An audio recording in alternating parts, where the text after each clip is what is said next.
Okay, so let me say one more thing that I forgot to add, if you don't mind. Uh, I would like to emphasize the following.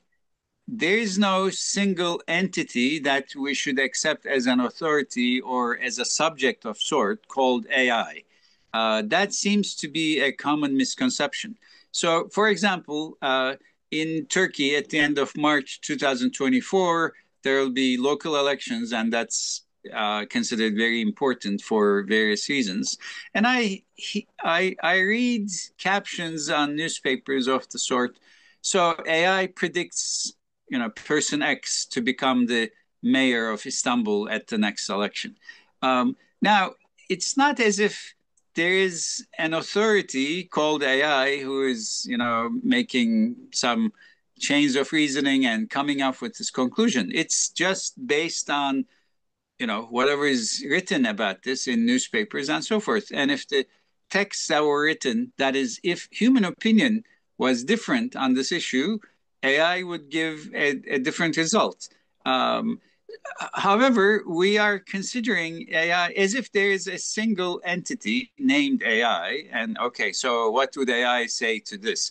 There is no such authority. There are many AI systems, and we shape them because we form them, and they are completely based on whatever texts we have produced so far. However, there is, I think, a great tendency, and it's probably social psychologists should explain why this is the case. But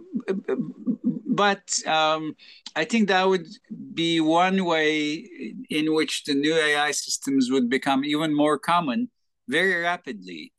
Everybody would like to talk about artificial intelligence and see what they say. So here's one last example. I think a couple months ago, I was giving a talk on new AI systems. And at the end of the talk, at the end of the presentation, one of the listeners who wanted to ask a question said, well, while you were talking about ChatGPT, I logged into ChatGPT and asked ChatGPT what it thought about you and your ideas on artificial intelligence. Now, one certainly does feel like one is put on the spot in such a case. Luckily, ChatGPT's algorithm is such that it only says nice things about people. It doesn't say bad things, and it didn't. But, this is sort of like taking ChatGPT as an authority, because if ChatGPT said this, so how are you going to answer it? You have to at least explain something. Even though there is no such authority, and I think we should resist the temptation to consider AI as a single entity, as an autonomous subject or a authority on anything, and never forget the fact that we very much form whatever AI systems will end up saying based on what we write. This is now if the AI system had embodiment and had an autonomous presence in the world, and it trafficked with other beings in the world and so forth, and did reasoning on its own, it could be a different matter. But as such, it isn't. And so long as it relies only on texts that we humans have produced, it shouldn't be accepted as an authority on anything. That's my 5 cents worth of opinions on this issue. So I think the question would be that how people recognize something or someone as an authority, because the research actually showed in the children. So basically children around 5, 6 years old tend to ask questions who they see the authority, and they actually see the authority in a person if that person is an expert in their area.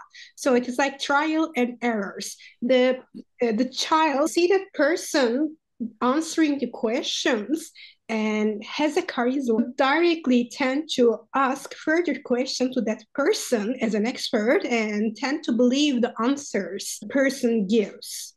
So basically, are we still children, or, in what senses actually we should believe, or how can we convinceable so easily? In what senses? That could be an answer or a question actually for the social psychologists as well, because AI could be used and maybe not be the super beneficial for the humankind. Yeah, that's an excellent question. And I happen to think so. For example, in the universities these days, as of 2024, everybody's scrambling to find a way to integrate new AI systems into the curriculum. Should we ban them so that the students, are not allowed to use it, or can we use the new AI systems in a way that would help the students learn things better or faster and so forth?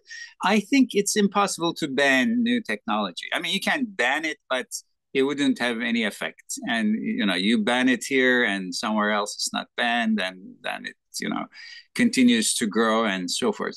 And also, it would be kind of a shame to disallow students to use such a powerful tool in learning. I mean, if it's going to make them learn better, yeah, I think that's what we need to concentrate on.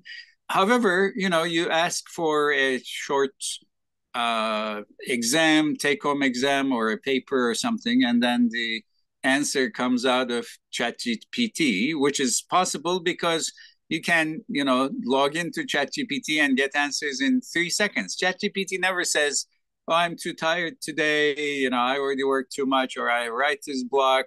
Come back tomorrow." Whatever you ask, it immediately. It's always ready and willing to work, and it's very impressive as a personal assistant of sorts in that way. And it apparently helps people to learn languages faster and so forth. So I think we need to try to utilize the new AI systems as pedagogical tools as best we can, rather than trying to ban them. However, they are very good. And every day, I think somebody in some university is discovering that some student has just asked the question that he needed to answer himself or herself to an AI system, and just copied the answer as if it's their own answer, and that's certainly unacceptable. And the way in which new AI systems are so successful, so that they can even pass, I don't know, board exams for lawyers, or very difficult, whatever MBA exams in this well-known school and so forth. That these kinds of things we read in the news every single day.